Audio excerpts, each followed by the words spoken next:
Hello guys and welcome to another tutorial video. In this tutorial video, I'll be showing you how to find the Optimism address in OKX. It's easy to get this done. Open up your OKX, and with OKX opened up, make sure you have an account. If you do not have an account on OKX, by using our link in the description of the video, that's the link below this video, you can stand a chance to claim 10,000 USDT worth of mystery boxes when you register and verify. With a verified account, click on the deposit icon right here.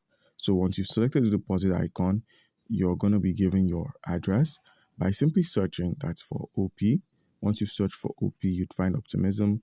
Click on the Optimism and select the network, which is the OP Optimism network.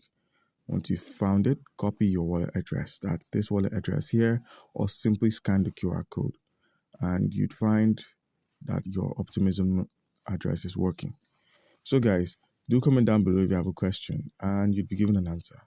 Thank you.